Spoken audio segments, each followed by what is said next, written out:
Welcome to the GRIMALDI podcast. We have a very special guest today. He is logging in right now from what they were saying. But before we get to that, while we wait for him to join us here, I do have some interesting videos here. So this one here is Ilhan Omar saying some crazy shit, but we will probably talk about this video here with Mike in a minute. Masked, armed men who are in plain clothes that are snatching people off the streets, unwilling to identify themselves. You have the military being deployed in our streets. My God, this is America. You have states' rights being disregarded. So, a constitutional crisis that's being created in front of our eyes. And the same week, Mr. Lindell. Hey, Drew. I am sorry. I'm caught here, not in my studio. No, you're fine. You're fine. I appreciate you so much. I can't get on the other phone. Let me try to see how this works here. Oh my God. Can you see me right now or not? I cannot see you right now. I could see you before, though.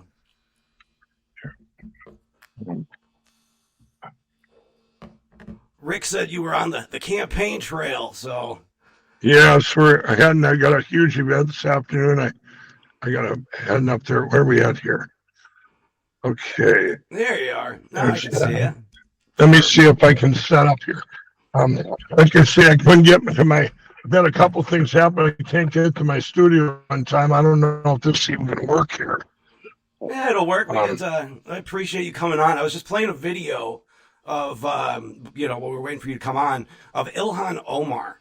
And how she is just giving the world the middle finger right now. All the Americans, right. All this fraud stuff going on. My biggest question is, what would you do? Number one thing, first day as governor, what would you do to end that massive fraud that we have learned about? Well, I've already checked into. We have 24 welfare programs in Minnesota, 24 main ones. Most of them are being hit with the fraud. So I'm already investigating all 24, and not just to get these guys prosecuted, everyone that was involved, but also to relook at these fraud programs or these welfare programs. We call them fraud programs here in Minnesota, and see which ones actually work. Is there a real return on the investment? Let's say you didn't have the fraud. You know what I mean? Right. These are billions upon billions of dollars, not just the money that was taken through fraud. It could be so much of it is wasted money on. Minnesota has more, I believe, wasted programs that don't help anybody or that we're taxed on here. We have the highest tax in the nation: income tax, corporate tax, you name it. Yeah. So let me ask you this question. So, with like the fraud and all of that, why do you think it was so easy to set these up in, like, for example, Minnesota? But we're learning now that they're all over the place, and actually all this fraud, if you get rid of the fraud, you could probably get rid of our debt, our national debt, with how much of the fraud is all over the place. So, Absolutely. Yeah, absolutely. In Minnesota, I believe it all started here. It says Minnesota, maybe Minnesota nice. I think we turn, we go, oh, that can't be happening. This couldn't be happening. But it's a lot of just corrupt politicians. I believe it all comes down to that. We have Keith Ellison. You got Tim Walz. You got Ilhan Omar. You got the mayor of Minneapolis. I mean, they've all got to be complacent. Hold it. Wait a minute. Amy Klobuchar was here during this time. I mean, come on. I don't know, Amy, you're here. Were you complacent? How did you, I want to tell you, Amy Klobuchar, Mike Lindell agreed in 2018 and 19 on this election fraud. And Amy was the biggest. Yeah, Amy was the biggest voice in the country to get rid of the voting machines and go to paper ballots. And what did Amy do since then, and what did I do? I spent $80 million, everything I had, securing the fraud and securing our election platforms. Amy ignored it after 2020 and said, "Oh, there's no problems with our elections." But you know what? I'm going to go to Washington and get billions of dollars, bring it to Minnesota, and then we'll ship it off to Somalia. I mean, come on. It's crazy. It's crazy. So I know faith plays a large part in all of that. I've read your book, Rags to Riches and all of that. So I wanted to ask you how, I know, you've been a very successful businessman. Faith plays a big role in that. How do you take your faith into that business role and still be successful kind of thing? But how do you also see that playing into you becoming governor? How would you take that? Well, right before the virus, everybody, right before in the spring of 2020, I was at the Rose Gardens and I spoke out. A nation had turned its back on God. We had taken God out of the schools, and we need to pray for God's grace to get back in the Word. And that's basically I could have been talking about Minnesota. I mean, Minnesota here, we're the Trojan horse for Sharia law. I mean, they have with Islam here, the Muslims they brought in, and it doesn't go with our Constitution. We've got our governor put the satanic statue right in the Capitol. Yeah, that was wild. But for me, it was, and we got to bring God back into this. Every day that I get up, with my wife and I, we get in the Word, and we can be proactive in prayer then. And that's the way I've ran my company, My Pillow, to withstand the biggest attack on a company in history. We've been able to get through it by the grace of God. Amen. God did give us grace for such a time as this. I spent the last 5 years fighting these for secure elections and kept the faith that, and we had our great president get elected in 2024. But we're in a spiritual battle of biblical proportions of good and evil, and that's where we're at. And that's the number one thing I'm bringing back into the we're going to bring God back into the schools. I met with the teachers up here, and I met with the things we're going to do to help them and help our education system up here. But and so many things that are wrong here. But it all starts with God. Amen. And that God is Jesus Christ. Yep. Amen. Amen to that. That's a big difference. There was like Andrew Wilson was saying something about that, where he likes to say Christ is God. Because when you say Christ is king, even a lot of Muslims will say, yeah, he's king. Yeah, he was king. He's king of the Jews. But if you say Christ is God, that's a very Christian way of looking at it. And I love that. Right. Yeah. But so with all with the 2020 election, I know you went out and you put everything on the line, and we thank you for that. Now, I watched a lot of your stuff on the election, and the 2010 census, you could almost track verbatim with the election fraud in 2020. Now, you had, in that census, you still had a lot of illegal immigrants. So you're talking about that 2020, fraud thing, where you had 100% turnout, even with illegals, just to make that mark look exactly like what it would be in the 2010 census. Right. No, you're exactly right. We had all the evidence. There's only one truth. People say to me now. In fact, the first interview that I got when I started running for governor was CBS and Esme Murphy in Minneapolis. And she interviews me, and she says, one of the first questions, she says, "Well, Mike, your evidence of the 2020 election, you lost the $5 million challenge. You owe $5 million because it was false." And I said, "Esme, you're a horrible reporter." I said, the Eighth Circuit here in Minneapolis overturned that. And they said Mike was right. The evidence was right. So she didn't do her due diligence, but all the stuff that we had over 5 years now working on gathering all of this evidence and everything we had, not just the 2020 election, but to secure all our elections. It was all turned in. I turned it all in last February, and our president knows it's the most important thing to secure our elections so everything's not in vain. Everything that we're fighting for isn't in vain. It all starts with our election. And remember, I helped get pushed through for our own party. The RNC put out a resolution in August of 2023, and here's what the resolution says. Here's what we want for our elections. same day voting, paper ballots, hand counted, precinct level, voter ID. What a concept, what right? a concept.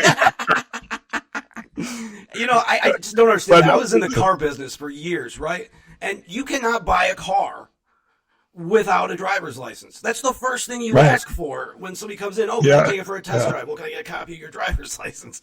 Oh, you want to buy a car? Let me get your driver's license. You need a driver's license for pretty much everything. You need a driver's license to even get into some of these Democrat rallies. Yeah, how about a hotel? You got to check into a hotel anywhere. I mean, in New York, if that's socialist, you got to, if you want to shovel snow, you got to have two forms of ID. Come on. Oh, it's crazy. Yeah, it's that's what we became, and that's what I'm running on here in Minnesota is common sense. We've got to bring common sense back to to Minnesota, and like the president, like we're trying to do for our country, and it's we've lost our way. Somewhere along the line, they took us down a path, but that path, like I told the president, the last 4 years, or the 4 years before he got in, all the nonsense we were seeing really helped wake people up and awake the whole. This is the time, like in Minnesota, I think there's doors open now that no man can shut.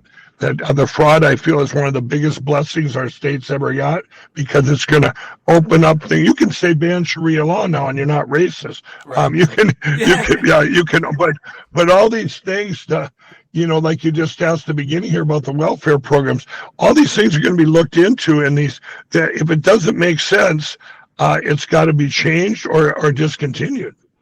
What do you think is the biggest holdup right now with Thune with passing the Save America Act? Like, why won't he bring that? I don't know. I really think it's obviously the Republicans. They could push it and just fight for it, and they're not. I think it's like me. I fought from the time that the 2020 election was over, every day for 5 years, and I was all over this country. I got blocked more by uniparty Republicans and rhinos in Alabama, Louisiana, Arkansas, things that didn't make sense. And you look at these deviations in people, you're going, they got to have a hidden agenda or something that's not for the people or bought up. There's some kind of agenda there. And that's what's holding up that Save America Act. That has to get pushed through, you guys. I mean, it has to. And what that does, when you start, me, of course, I'm, all about we have to get rid of the machines. It's a process to get rid of the voting machines. 132 countries have banned them. But as you take away other ways they steal, and and other ways that things are cheated on, like Wisconsin has 7.2 million names on their voter rolls. If everybody voted in Wisconsin that could vote, it's 4.2 million. You have 3 million. Why? Why are they there? Right, yeah. And but as you take away with the Save America Act, of course you can't have illegals vote. You got to have ID to vote. And if you do that, you take away a big slice of the way of part of the cheat. And by doing that, now when they cheat over here, the deviations go way up, and you're going, hey, wait a minute, that's not right. Let's take a look. Maybe we should open up these computers. Like if our bank balance was wrong, you would go to the bank and they would open up the computer and say, oh, it's right here. Bank error in your favor. Right. Yeah. And I think too with that, because Rick had said that when he went out and purchased one of these Dominion voting machines, that it was just on the side of the road. Somebody was just trying to get rid of it on eBay. And I said to him, it's crazy to me that somebody would do that, because then you can have these nefarious actors out there buying them and learning how to hack them and do all these things. Yeah. Well, you know what? When I asked for, I was sued by Dominion and Smartmatic for billions of dollars. And when I asked a judge in Michigan once for evidence to have one of the machines, or at least to get inside it, I got sanctioned even for asking. This is the world we were in 5 years ago. It's like they're protecting these private voting machine companies who run our elections, just like Amy Klobuchar said in the movie Kill Chain in 2018. And so with these, and by the way, everybody, with my lawsuits, Dominion, remember they said they were bought out by Liberty Vote. It's a Trump guy or whatever. You don't change the name of a company; it's still the same. Right. Nothing's changed. They're still as bad as they ever were. Yeah, exactly. And And they asked me the other day on a big interview here that, Mike, where's that sitting? And I said, at last summer, then Dominion said they came out with a thing where. I lost you a little bit there. You still there? Can you hear me? Nope, I lost you. Hang on. We're working here. You still there? Oh, no. Come on. Well, we lost him for a second here. Let's see if we can get him back. Let me...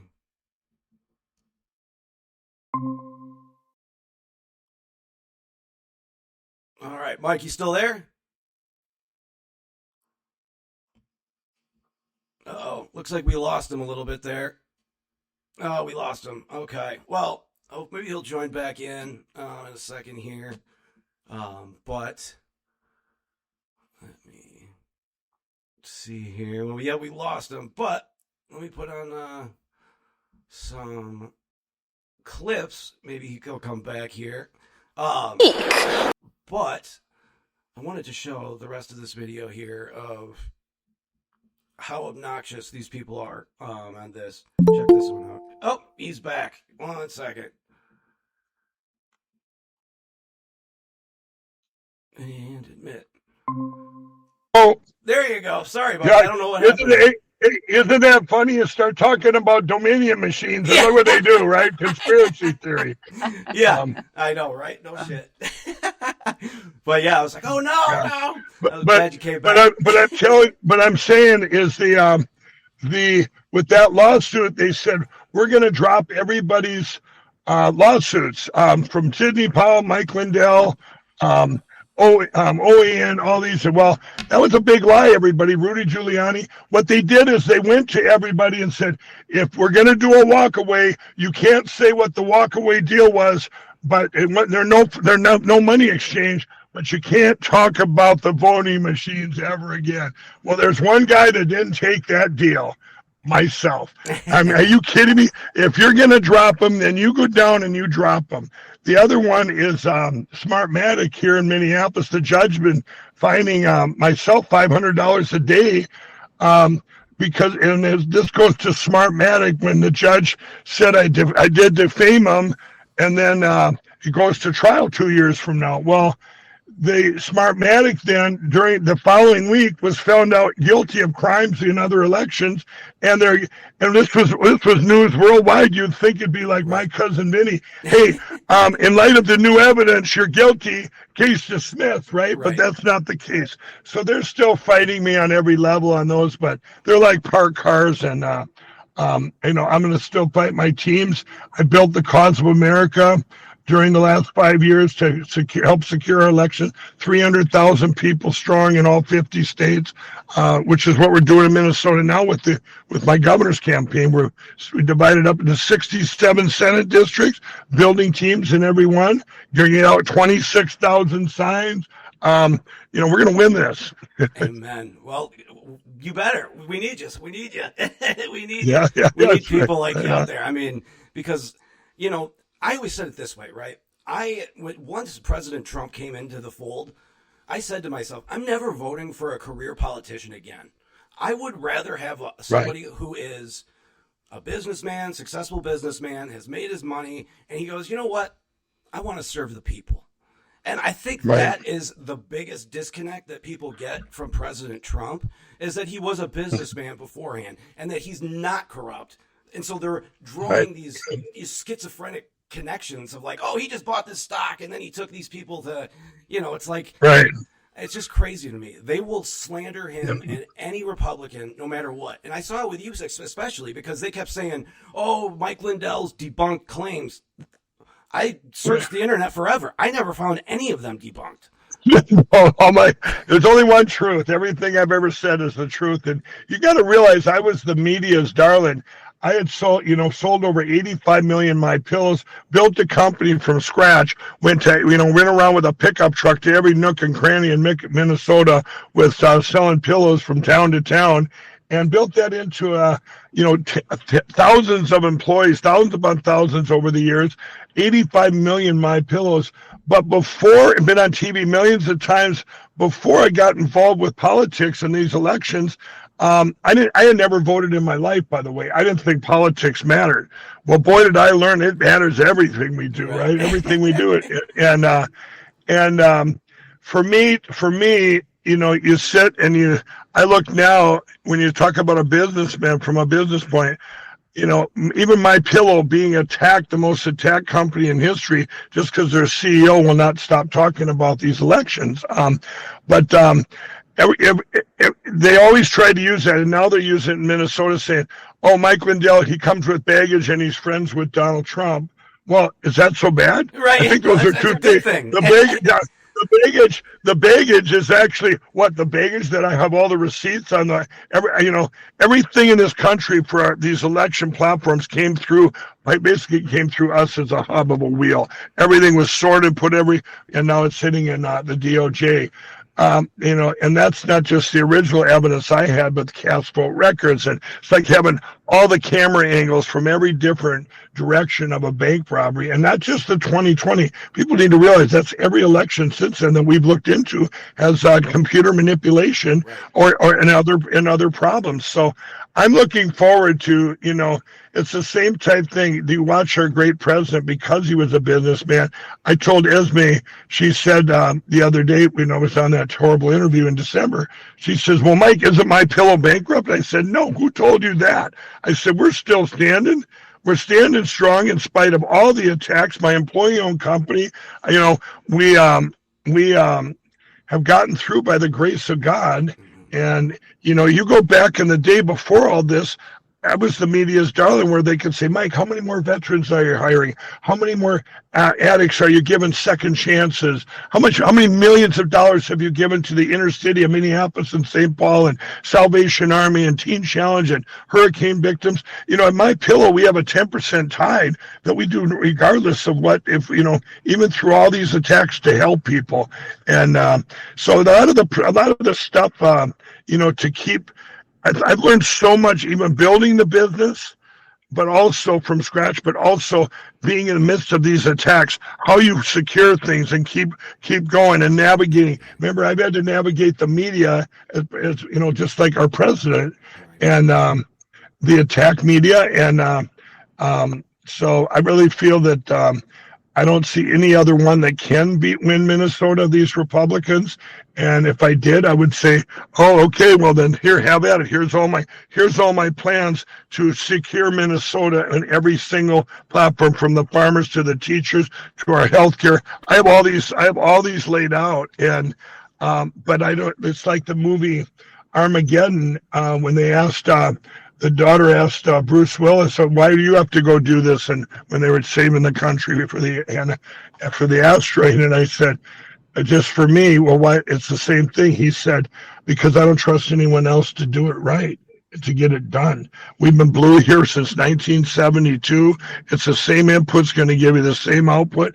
All these other Republicans, including Lisa Namath, who, bragged on the stage about a month and a half ago that, a year ago, I knew about this fraud and I had this committee thing or whatever she did, and the Democrats blocked me. I'm going, well, good for you, Special K. You know what? You got an R before your name. It doesn't give you a pass. This stuff happened on your watch too. Right. You know? I mean, we the people need to know. And they asked me the other day, Drew, they asked me on stage, "Well, Mike, if you win, how are you gonna get things done if they're getting blocked like they get blocked now?" And I said, "Oh, I'm used to blockers, but I got a very big mouth, and the people are going to hear about my communication. They're going to hear about a blocker. I don't care. You're going to hear about deviations and blocks." And I do it. That's how I run my company. And this is what we have to look at this like it's a company. And you look at each sector. They asked me what I was going to do on day one. And I said, on day one, "What do you mean? I'm going to do it all. Right now, I'm doing my due diligence and looking into, what am I going to do for the teachers? What am I going to do for the farmers? What am I going to do for the inner city? How am I going to solve all Minneapolis has the most strict protest laws in the nation, but they're never followed. I was worried I'd have to get in there and make all these protest laws, but they're just not followed. You can't commit crimes when you're protesting. Come on." Yeah. And I've got the illegals. I have it. Or bring like a gun to a protest. Yeah. Yeah, exactly. And I have a perfect plan, I believe, for the illegals. But each thing I'm working on now, just like the president did the 4 years before 2024, I've watched him through all that time, getting ready, getting prepared. Not if I lose, it's when I win. Amen. That's what him and I, when we ever talk, we're the most optimistic people you'll ever see ever. It's like, so I'm saying, when I win, I want to be prepared for day one. Here's what we're going to do. Farmers, teachers, healthcare, all these 24 welfare programs, the NGOs in Minnesota, look out, here we come. Right. We're going to be looking into everything on day one, not just looking into starting day one. I'm starting now. All the rallies and all the events and all the town halls I'm going to do across the state of Minnesota over the next 3, 4, 5 months here. In the meantime, in my off time, you're meeting with all the different people, and what's your biggest concerns, and that's how can we fix this on day one. Did I hear correctly that the Minnesota GOP is trying to get you to drop out and try to get you to endorse Lisa or something like that? Oh, they're blocking me. It's disgusting. And by the way, so is the media in Minneapolis, in St. Paul, in Minnesota. The same way. They're the worst. They're just they right. work against us. Mm-hmm. Yeah, here's in Minnesota, you would not know that I'm running for governor with our media in Minnesota. They have learned to not even attack me because that's how I get the word out. I've done it for 5 years. Every single horrible journalist has my direct number, right? And but they call it, and I'll filibuster. I'll get them on the phone for an hour and go, "Why? I know you're busy." I said, "No, I got all the time in the world." But the GOP here, in 2 weeks, they have the big convention, and I'm one of there's 2 or 3 of us that said, no, we're not going to go by your endorsement. This has been going on in Minnesota. They end up picking the person they always lose. Yeah. And we did a poll in Minnesota. The Alpha News did, and now there's another one coming out. With the people, I'm number one. Why would I trust anybody here? The people want me, but I'm going to go by your endorsement, and I'm going to drop out. It's not happening on my watch. We can't, Minnesota's, we got one chance here. This is the most critical midterm election, if not election in history at this point right now in time. And, I ran for RNC chair. I'll give you a good example. I believe it was 2023, January, I believe that's the date I ran for RNC chair against Ronna McDaniel and Harmeet Dillon. Now, I doubled the night before the election, everybody. I doubled on the Rasmussen poll came out, and I doubled Harmeet and Ronna combined. Come on, the people wanted me to be the new chair. Right. I had great ideas. They know you do a good job. Yeah, well, in my speech to the RNC, though, I did say one of the first things I'm going to do is fire the lawyers you have. They're doing things wrong, and little things like that, right? So, but anyway, I doubled them, and the next day I only got 4 votes. Out of the 168, you get 3 politicians that vote from every state. And I get 4 votes, so that just goes to show you. For example, I went on Jimmy Kimmel then the next day or 2 days later, and Jimmy Kimmel goes, if you ever get a chance to watch this, I embarrassed myself in a claw machine. I don't care. I needed to get the word out. And Jimmy, but I don't care. I want the people. It doesn't matter. Right. Who cares? I just need to get the word out. And Jimmy says, well, Mike, you had this election here and you only got 4 votes. And I said, yeah, but Jimmy, the night before I doubled them both combined. Once again, the politicians didn't listen to the people who they're supposed to represent. And then Jimmy said, well, Mike, do you think it was a fair election? I said, absolutely. It was paper ballots and counted. That's funny. I like it. So do you think, with that, right? So, Harmeet Dillon, I thought, was doing pretty well on that, but why did they go back to Ronna McDaniel? I never understood that exactly, because there was a lot of dirt in the closet. She was wasting money. She's giving money to bad elections. Yeah.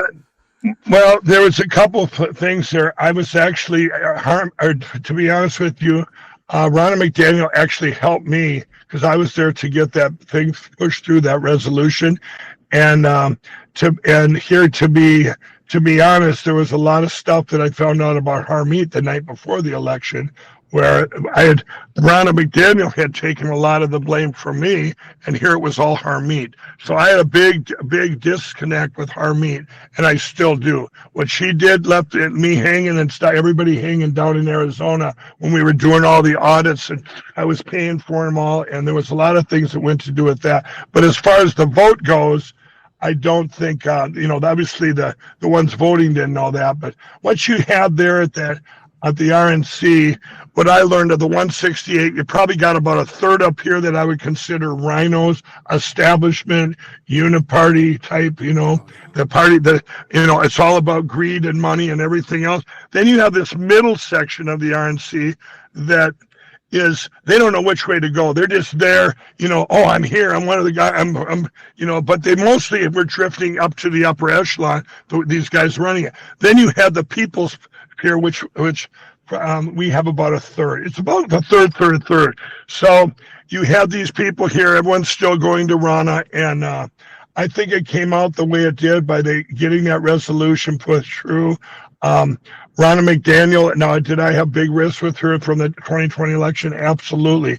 But the way for myself personally, she did me a favor. I could, the night before, she actually, the things I thought were done bad, some of the things that she actually did good behind the scenes and didn't even take credit for. Was there a lot of money spent wrong at the RNC? Frivolous money spent, things run wrong? Absolutely. But once again, the people in charge didn't have any business knowledge. Right. You have to have business knowledge and run companies. You really do. And this is where I started learning. You look into these politicians and you go, and they're, you're looking from a business point of view like I am and going, you guys don't get it. You got a problem. Here's the solution.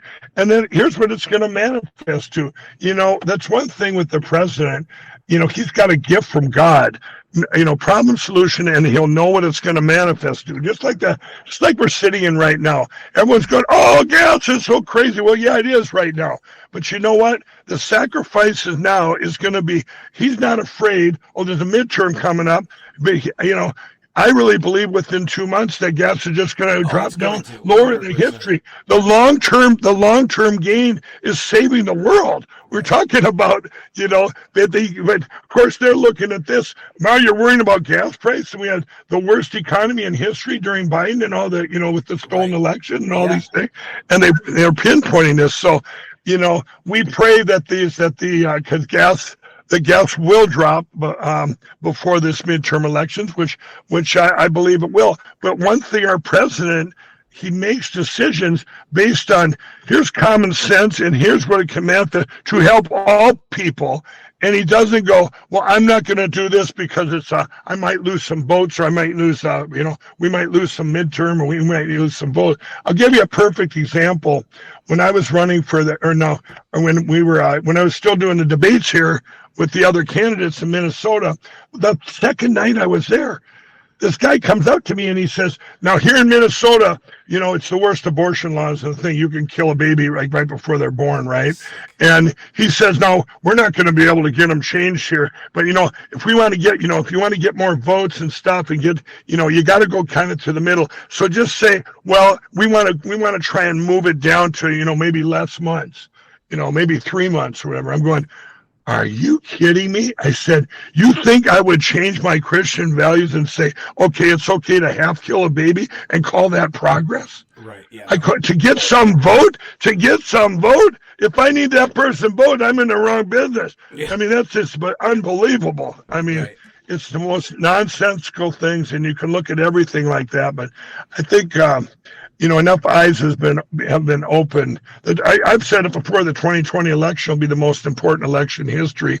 What it did, it opened people's eyes all across our nation. You got people fighting and everything from the ground up going, hey, wake up. We get one shot at saving our country. And this is a process. It all didn't change when Donald Trump got put in 2024. It wasn't over then. Right. That's just part of the battle, baby. Amen. And, I think about that too, with, you were involved with a lot of the audits on this stuff in 2020, right? And there was the one guy, I can't remember his name, but they brought him in to talk about forensic auditing.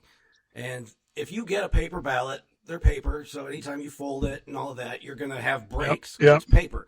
Right. But the way that they would do it is that if, I'm not sure, this one's not working, I'm not sure who this is, pass this to this, they change the ballot, or it's printed, for example, and you put it into the system, you're not going to be able to forensically audit that to see those types of things. So they're kind of covering their own ass, kind of. If I understand it correctly. I really hope there's so many that they'd find something. They'd be like, these are all wrong. These are all.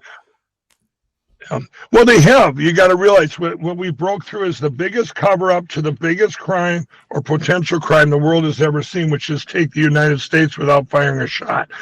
We're fighting the Uniparty, the CCP, the deep state, and the globalists, trying to control our elections. We have all that, but it was covered up so. It was actually amazing that they were able to cover up, deplatform 1.2 million Americans on January 7th and 8th, wipe Parler off the face of the earth, wipe Parler off the face of the earth. I mean, if you spoke out against the election or against the vaccine or for Jesus Christ, you were immediately taken off Vimeo, YouTube, Zuckerbuck's Facebook, Jack Dorsey's Twitter. But these things, as they unfolded, our voice did not go out. Now our voice is as big as it could ever be right now with podcasts, 12 social media platforms and all this. We're in a much better spot now because our voice did not go out. So we broke through that big cover up. And now what you see, you were surprised more didn't come out. Oh, it's coming out. It's all sitting in the DOJ and it's things on, you've all heard about, Georgia. Doesn't it strike everybody funny that they're still trying to deny the 2020 election and still trying to cover up what happened back then, what really happened? Yeah, well, there's a reason for that. They want, right, but they want to keep their mechanism to steal our elections. Yeah. That's what it's all about. They're not going to give up on that. If we opened everything up in 2020, the president's already back in. So before it was like they're denying, Mike Lindell, you just want to flip it back to Donald Trump. No, Mike Lindell wants to get rid of the voting machines and the computers. Even Elon Musk said a year ago, we've got to get rid of computers in our elections. 132 countries have banned them. That's like 9/10 of every country in the world is banned them. There's a reason for it. Right. Well, with Dominion, too, and Smartmatic and all of that, a lot of these headquarters aren't even in the United States. You guys were finding stuff, IP addresses in Russia and Ukraine. And absolutely. Well, it all started, Serbia, and that all evidence just came out now in September, and Venezuela, the genesis of Smartmatic, where it all started in Venezuela. I was on a podcast, on Zoom calls with the underground in Venezuela in January of 21, and they're actually crying on the phone on this call going, Mike, please don't give up, because at that time I was the only one holding my hand up, getting shot down with retailers and everything every day going, hey, you got to hear about our machines. And the Venezuela underground was just going, they took our country with these machines when they came in, and please don't give up. Don't give up. Well, now the president went in there. They're going to be a free country too, just like Argentina, when that one judge made a decision in August of 22. We've got to get rid of these machines. We've got to get rid of them. And they said, but it can't be done, Judge. It can't be done in time. We only have 4 months. The judge said, I don't care. They got to be gone. They did it in 4 months. They beat the Netherlands by a month, and they're a free country now. Man, there it is. That's amazing. Right on. So, with the 2020 election, I know you went to the White House often. I got to ask, how cool is the Oval Office?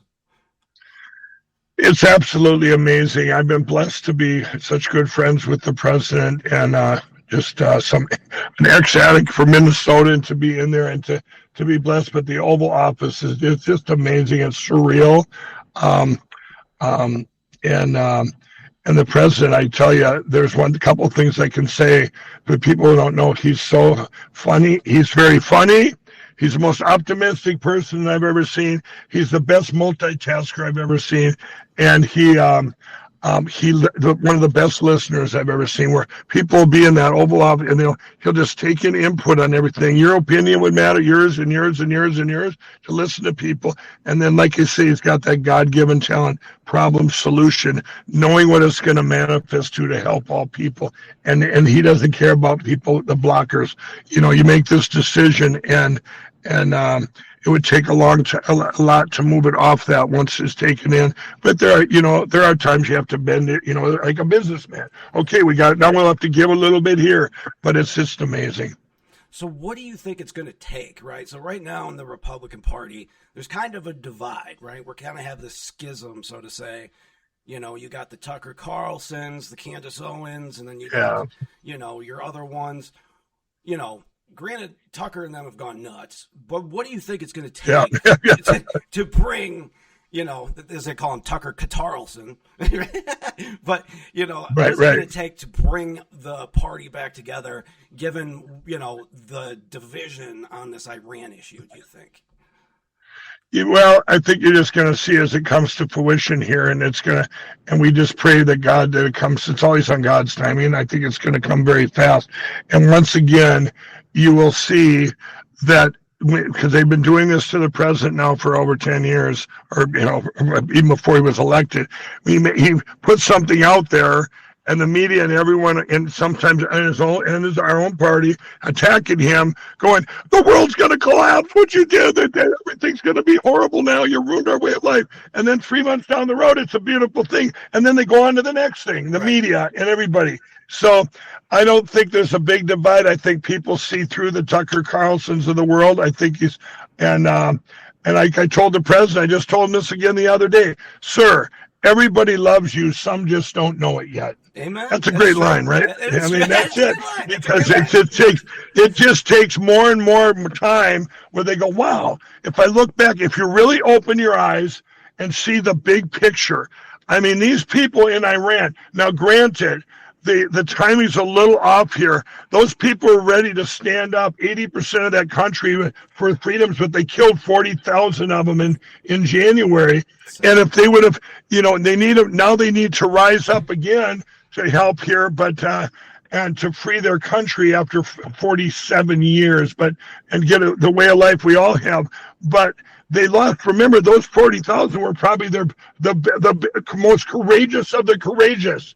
So now you got to be down here, and we pray that they're hesitant, going, gee, what if they're going to kill us all, like they did in January. So there's a lot of moving pieces, and we, like I say, it's on. I've had to learn patience.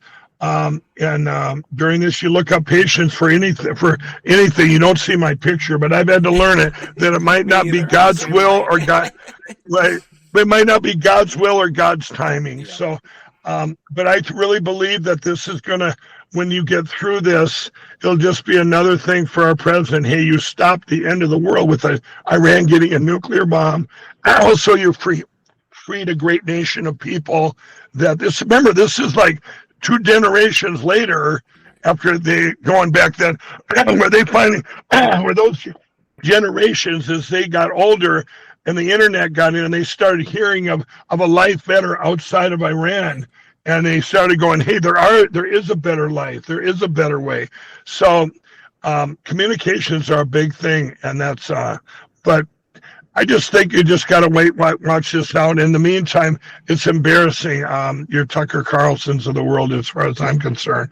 Why? You got your people out there. They can say whatever they want, going, okay, did you want Kamala Harris? That would be end times, everybody. Then you better be praying, getting everyone you can to Jesus, and we all go to heaven. It's a win-win. But what they're saying is so nonsensical. You can't even wrap your head around this. Well, it really bothers me, too, I mean, I think women have it a lot harder than men do in many aspects, right?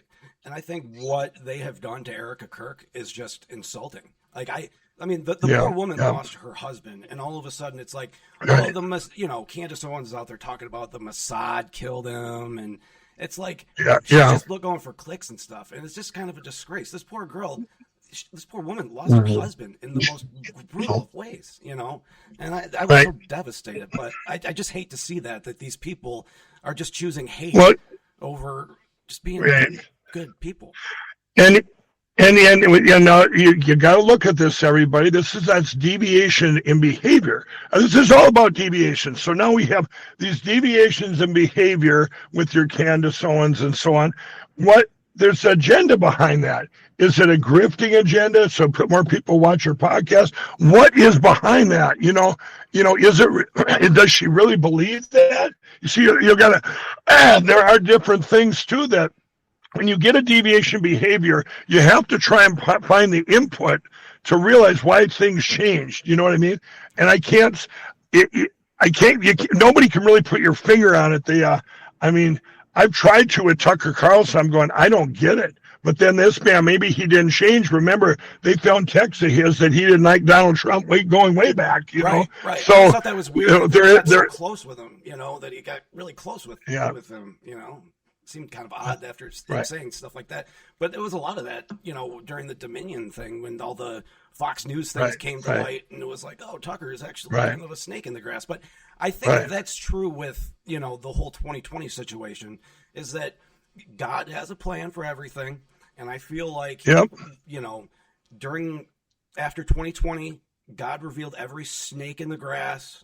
Everyone, everybody that was bad, they pop up their head, and it showed everybody. And I feel like Donald Trump's 10 times stronger now than he was ever in, the 2016. Oh, 100%. He learned so much from back then, and it's just been absolutely amazing.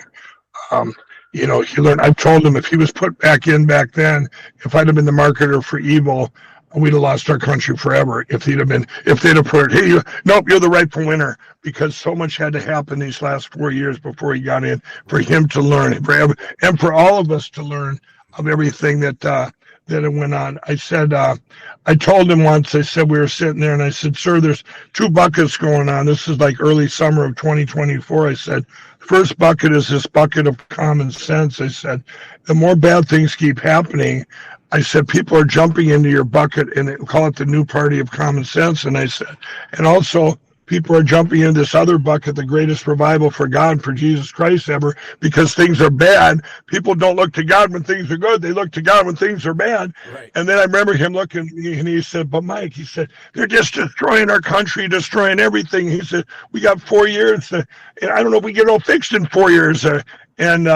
I said, sir, with God, all things are possible, and him working through you, you'll get it done faster and better than anyone. And it's true. Look what he's done. He's been moving. It's amazing. It is amazing. It's amazing. Just the true turnaround and everything. People talk about gas prices and that, but during the Biden administration, we saw price increases of 21% over everything. Oh, yeah, right. And now we're talking about a 3% increase, which is like kind of natural inflation. And the Democrats go, oh, my God, the cost and affordability. And it's just so disingenuous. I just, I don't. It really is. It really is. Are we live, Drew? Yeah. Okay, I was just seeing if we were live. Yeah. No, that's awesome. Well, it's awesome. It's awesome. Yeah. Yeah. Well, I will let you. But they were disingenuous. I could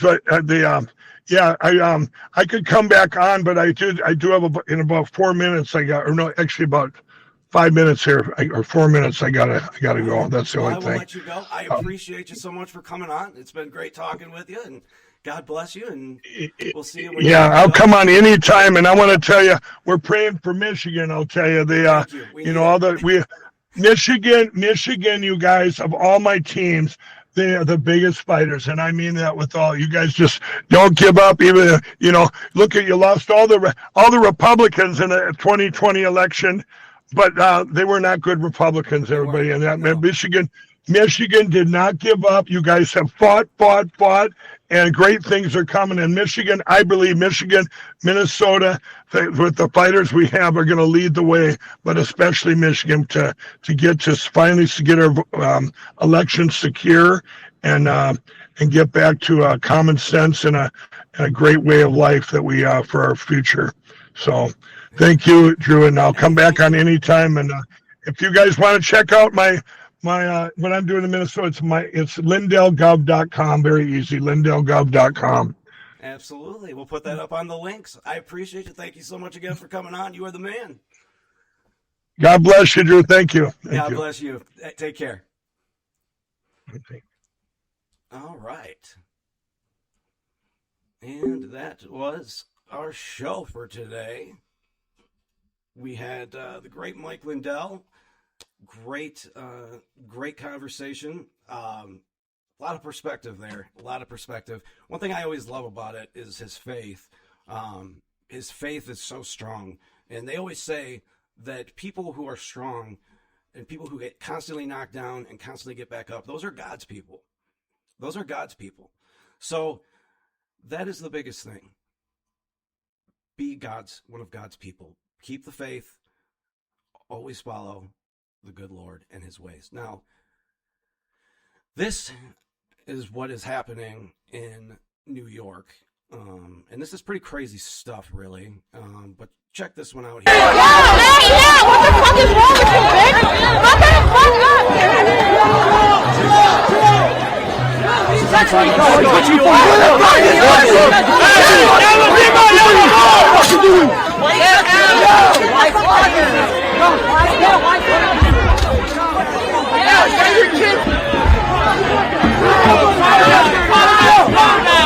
Let's go, motherfucker! Come on, motherfucker!